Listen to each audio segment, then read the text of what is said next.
Welcome to my channel. Aditya విషయంలో నిలదీస్తున్న పద్మావతి సింహాద్రిని అవమానిస్తూ మాట్లాడిన అలేఖ్య చెంప పగలగొట్టి షాక్ ఇచ్చిన ఆనంది.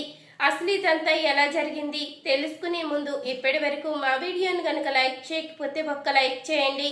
మా ఛానల్ని సబ్స్క్రైబ్ చేసుకుని పక్కనే ఉన్న గంట సింబల్పై ఆల్ అని క్లిక్ చేయండి. అప్పుడే మేము పెట్టే ప్రతి వీడియో మీరు మిస్ కాకుండా చూసేవచ్చు. ఇక అలేఖ్య అయితే ఆదిత్యని తన సొంతం చేసుకోవాలనే ప్రయత్నంలోనే ఆనంది మెడలో తాలినైతే పట్టుకుంటుంది.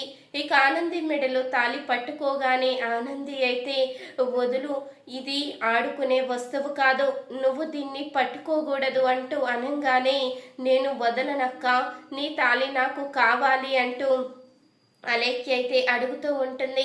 ఆ విషయానికి ఇక ఆనంది అయితే అర్థమయ్యేలా చెప్తున్నా వదలకుండా పట్టుకోవడంతో సునంద అయితే కోపంగా అలేఖ్యనైతే అరుస్తుంది.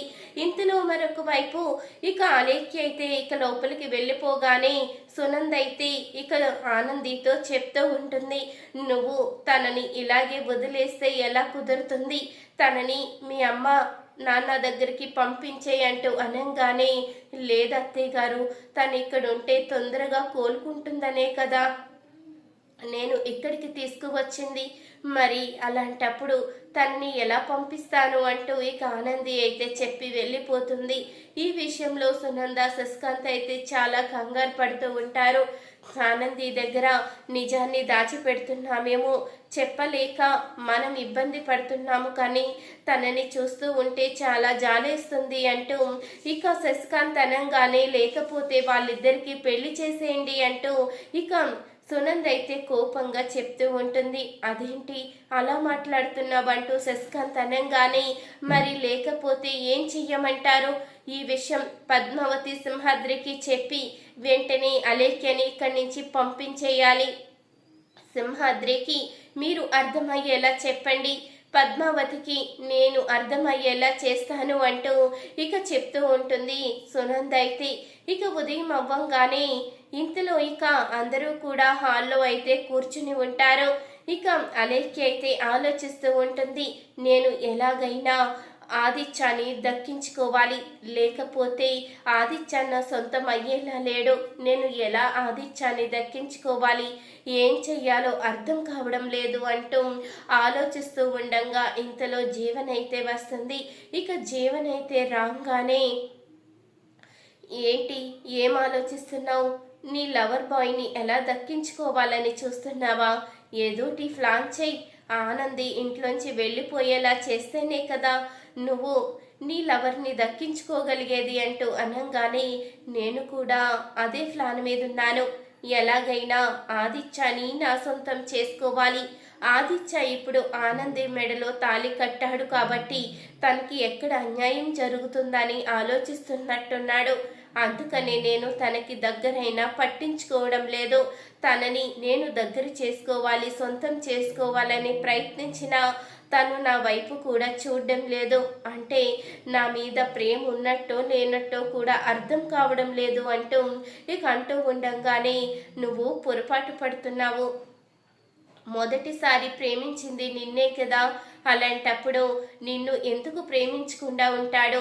నిన్ను ఇష్టంగా ప్రేమిస్తూనే ఉంటాడు, కానీ ఇప్పుడు ఆనందిని పెళ్లి చేసుకున్నాడు, నీకు యాక్సిడెంట్ అయినప్పుడు తన తల్లి మీదకి ఎలాంటి కేసు రాకుండా నిన్ను కాపాడి నిన్ను వాళ్ళ అమ్మా నాన్న దగ్గర పెట్టి చూసుకుని వీళ్ళకి ఎలాంటి ఇబ్బంది లేకుండా చేసింది కాబట్టి ఆనంది అంటే ఏదో కొంచెం గౌరవం ఏర్పడింది, తను వీళ్ళని అలా మార్చుకుందనుకో, అందుకనే తన గురించి ఆలోచించి నిన్ను దూరం పెడుతున్నట్టున్నాడు, నువ్వు గనక మళ్ళీ నీ ప్రేమను గుర్తు చేస్తే ఖచ్చితంగా నీకు దగ్గర అవుతాడు, ఎప్పటికీ కూడా ఇక ఆనందిని దగ్గరికి చేర్చుకోడు, నువ్వు ఎలాంటి భయం పెట్టుకోకుండా నీ ప్రయత్నం నువ్వు చెయ్యి, అప్పుడే కదా నీ ఆదిత్యాన్ని నువ్వు దక్కించుకోగలిగేది, మరి ఎందుకు ఇంత ఇబ్బంది పడిపోతున్నావు అంటూ అడుగుతూ ఉంటుంది జీవన్ అయితే. అది కాదు జీవన, ఇక్కడ వాతావరణం చూస్తూ ఉంటే అందరూ కూడా ఆనందికే సపోర్ట్ చేస్తున్నారు, నేను ఏమాత్రం జాగ్రత్తగా అడుగు వేయకపోయినా ఇంట్లోంచి బయటికి వెళ్ళిపోవలసి వస్తుంది కానీ ఆలోచిస్తున్నాను అంటూ అలేఖ్య అయితే ఇక జీవనతో చెప్తూ ఉంటుంది. నువ్వేమీ భయపడవలసిన అవసరమే లేదు. నువ్వు ఆనందిని ఇంట్లోంచి పంపించేసే ప్రయత్నాలు మాత్రమే చెయ్యి అంటూ చెప్తూ ఉంటుంది. ఇక జీవనైతే మరొక వైపు సునంద శశికాంత్ ఇద్దరూ కూడా పద్మమ్మ సింహాద్రిని ఇంటికి పిలిపించి మాట్లాడే కన్నా మనమే వాళ్ళని ఏ గుడికో రమ్మని చెప్పి అక్కడ మొత్తం విషయాన్ని వాళ్ళకి అర్థమయ్యేలా చెప్పాలండి. ఇంటి దగ్గర మాట్లాడినా ఇక్కడ జీవన అందరూ ఉంటారు. ఈ లోపల ఆనంది కూడా వస్తుంది. మనకి మాట్లాడే అవకాశం ఉండదు. మీరు సింహాద్రికి ఫోన్ చేసి వాళ్ళని వెంటనే గుడి దగ్గరికి రమ్మని చెప్పండి, మనం కూడా అక్కడికే వెళ్దాము అంటూ సునంద అయితే చెప్పంగానే ఇదేదో బాగుంది, మనం అక్కడికే రమ్మని చెప్దాము, ఇంటి దగ్గర వాళ్ళతో మాట్లాడే అవకాశం కూడా దొరకదు అంటూ శశికాంత్ అయితే సింహాద్రికి ఫోన్ చేస్తాడు. సింహాద్రి, మీరు ఒక్కసారి గుడి దగ్గరికి వస్తే మీతో మాట్లాడే పనుంది అంటూ అనగానే అదేంటి బావగారు, మేము గుడి దగ్గరికి రావడం ఏంటి, మీ ఇంటికి వస్తాము లేకపోతే అంటూ అడుగుతూ ఉంటాడు సింహాద్రి. లేదు, మీతో విడిగా మాట్లాడాలి, ఇంటి దగ్గర అందరూ ఉంటారు కదా, మాట్లాడడానికి ఇబ్బంది అవుతుంది, అందుకనే మీరు గుడి దగ్గరికి వస్తే అక్కడ మాట్లాడతాము అంటూ చెప్పంగానే ఇక సింహాద్రి అయితే సరే అని ఫోన్ అయితే పెడతాడు. ఇంతలో పద్మావతి అయితే అడుగుతూ ఉంటుంది, ఏమైందయ్యా, ఎందుకు ఫోన్ చేసినట్టు అంటూ అనగానే ఏమోనే పద్దాలు, నాకు అదే కంగారు పట్టుకుంది.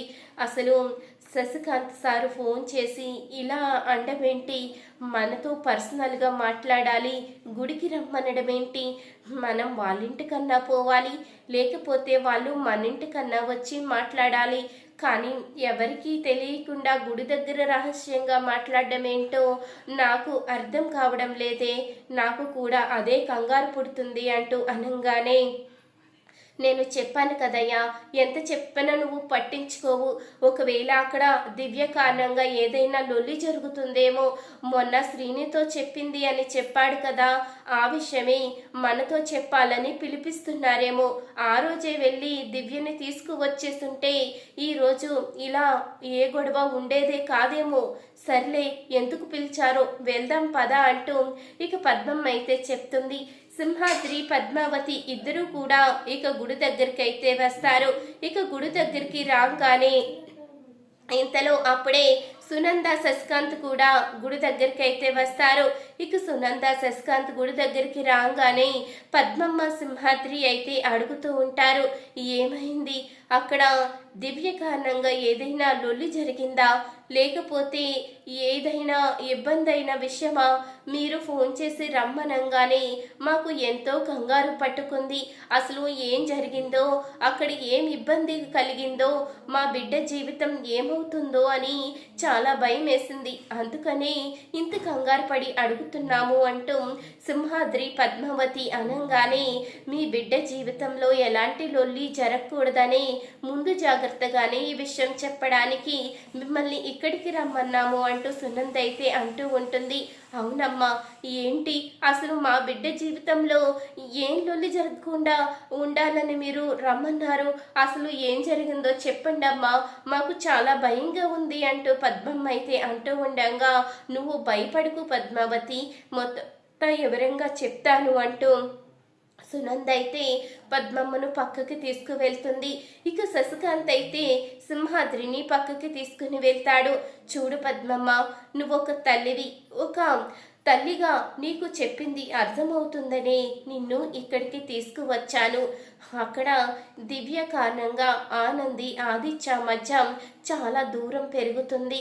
వాళ్ళిద్దరి మధ్య అలా దూరం పెరుగుతూ పోతూ ఉంటే వాళ్ళు ఇంకెప్పుడు కలిసి భార్యాభర్తలుగా ఒకటయ్యాను, వాళ్ళ బంధం ఎప్పుడు బలపడేను.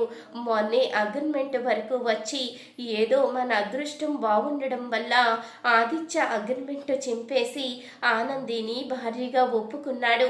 ఇప్పుడు మళ్ళీ దివ్య కారణంగా గనక ఏదైనా వాళ్ళిద్దరు వాళ్ళిద్దరి మధ్య లొల్లి జరిగితే మాత్రం ఎవ్వరూ కూడా ఇక వాళ్ళిద్దరిని ఒకటి చెయ్యలేరు. నువ్వు దివ్యని నీ దగ్గరే ఉంచుకో. తనకి గతం గుర్తొచ్చేంత వరకు తనకి ట్రీట్మెంట్కి అయ్యే ఖర్చు అన్నీ నేనే చూసుకుంటాను. కేవలం ఆనంది జీవితం కోసమే ఇదంతా చెప్తున్నాను.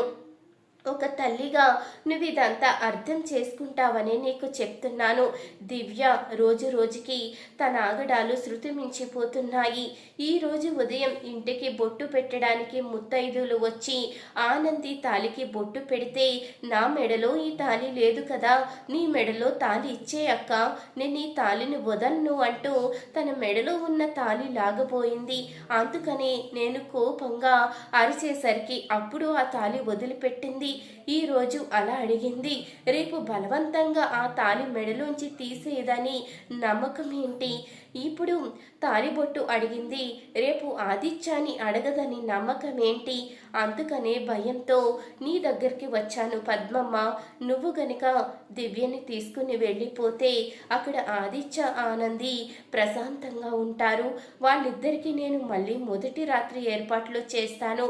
వాళ్ళిద్దరినీ భార్యాభర్తలుగా ఒకటయ్యేలా, వాళ్ళిద్దరు సంసారం బాగుండేలా నేను చూసుకుంటాను.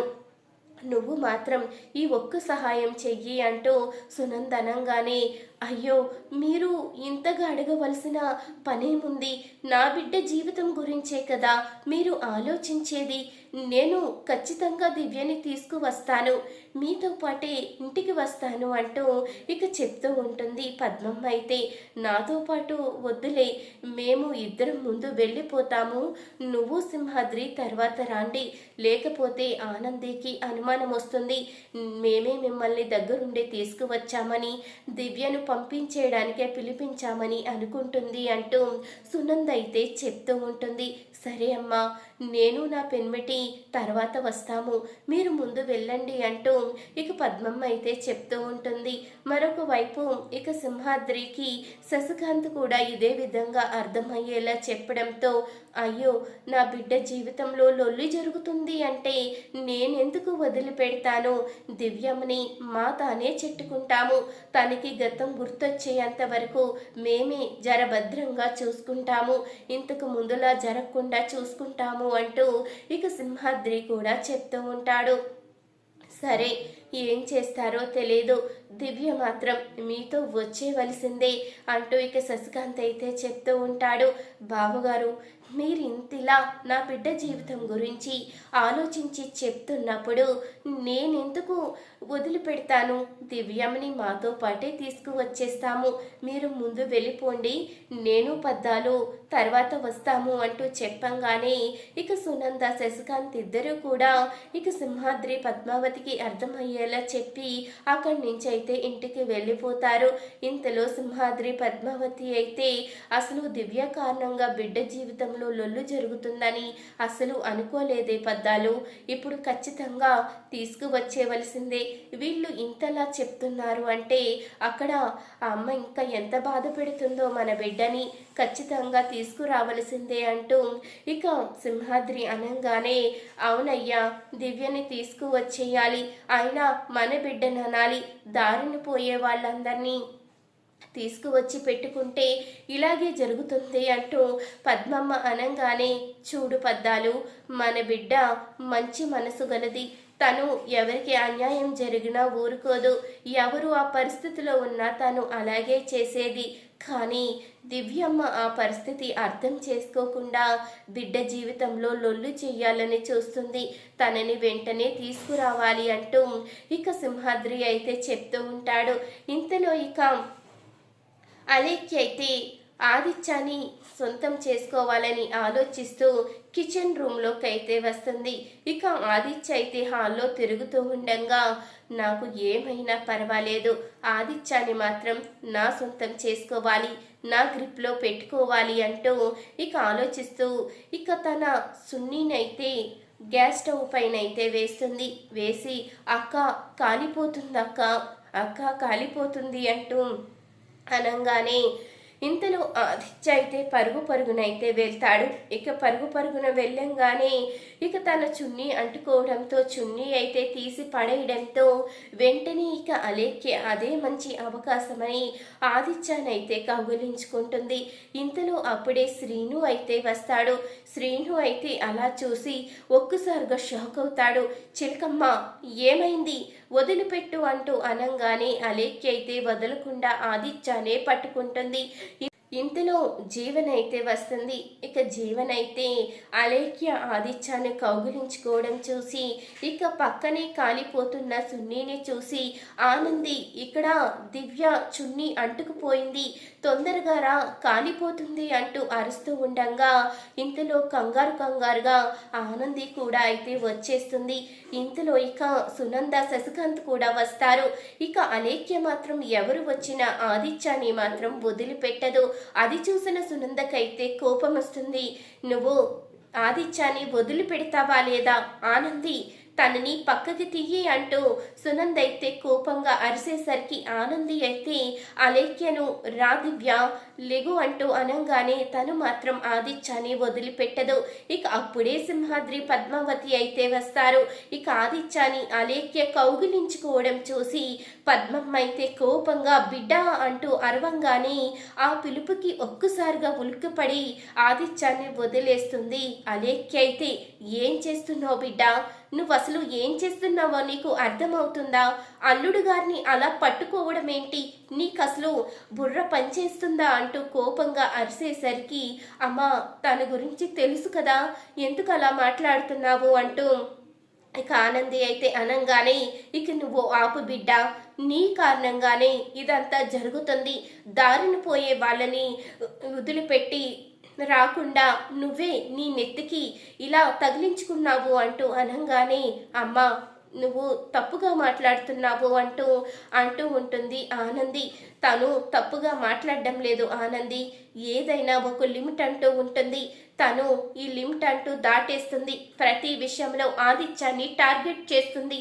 ఇలా చూస్తూ ఊరుకుంటే రేపొద్దున నీ భర్తని అడుగుతుంది, ఇచ్చేస్తావా, తను తెలీదు అంటూనే నటిస్తుంది, నువ్వు తను అమాయకురాలు అంటూ భ్రమ పడుతున్నావు, తనని చూస్తే అమాయకురాల్లా అనిపించడం లేదు, నీ భర్తని తన సొంతం చేసుకోవడానికి చూస్తున్నట్టుంది అంటూ సునంద అనంగానే అవును బిడ్డ, దివ్యమ్మ ప్రవర్తన నాకు నచ్చడం లేదు, ఇక్కడి నుంచి తీసుకువెళ్ళిపోతాను, పద దివ్యమ్మ నువ్వు ఇక్కడ ఉండడానికి వీల్లేదు, మా తానే ఉందువు గాని అంటూ అనంగానే ఏంటి మీతో ఉండేది, మీరేమన్నా నా తల్లి తండ్రా, నేను మీతో రాను, నేను ఇక్కడే ఉంటాను, నిజం చెప్పాలి అంటే నాకు ఇక్కడే బాగుంది, మీ ఇంట్లో బాగోలేదు, మిమ్మల్ని చూస్తుంటేనే అసహ్యంగా ఉంది, మీరు ఆ లేబర్ కొంప, మిమ్మల్ని అస్సలు చూడలేను, మీ దగ్గర ఉండలేను, మీరు అసహ్యంగా ఉంటారు, ఇక్కడ చూడండి అందరూ ఎంత బాగున్నారో, అలాంటప్పుడు మీతో పాటు ఎలా వస్తాను, మీతో రాను,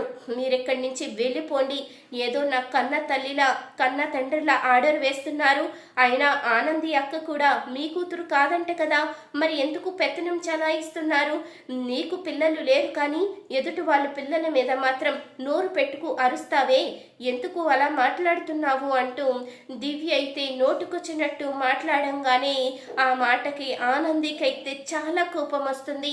ఇక కోపంగా అలేఖ్య చెంపైతే పగలగొడుతుంది.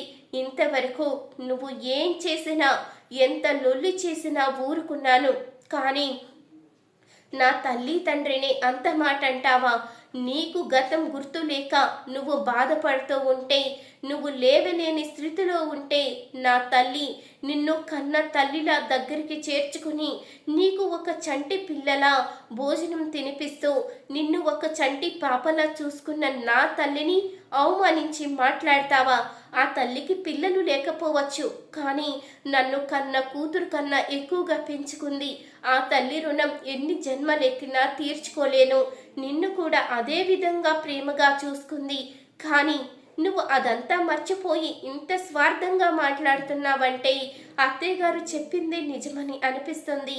ఈ రోజు నా తల్లి తండ్రిని అవమానించిన నువ్వు రేపొద్దున నిజంగానే నా భర్తని కోరుకోవన్న నమ్మకం ఏంటి నీకు, ఏదో యాక్సిడెంట్ అయి గతం మర్చిపోయి ఆడపిల్లవు కదా, ప్రమాదంలో ఉన్నావని ఏదో నా దగ్గర పెట్టుకుని కాపాడుతూ ఉంటే నువ్వు ఇంత దారుణంగా మాట్లాడతావా? నువ్వు ముందు ఇంట్లోంచి వెళ్ళిపో అంటూ ఇక అలేఖ్యకి ఆనంది అయితే ఊహించని షాకే ఇస్తుంది. చూసారు కదా ఫ్రెండ్స్, రాబోయే కథలో ఖచ్చితంగా ఇలాగే జరగబోతుంది. ఇలాగే జరగాలి అనుకునేవారు మా వీడియోని తప్పకుండా ఒక లైక్ చేయండి. మా ఛానల్ని సబ్స్క్రైబ్ చేసుకుని పక్కనే ఉన్న గంట సింబలపై ఆల్ అని క్లిక్ చేయండి. అప్పుడే మేము పెట్టే ప్రతి వీడియో మీరు మిస్ కాకుండా చూసేవచ్చు.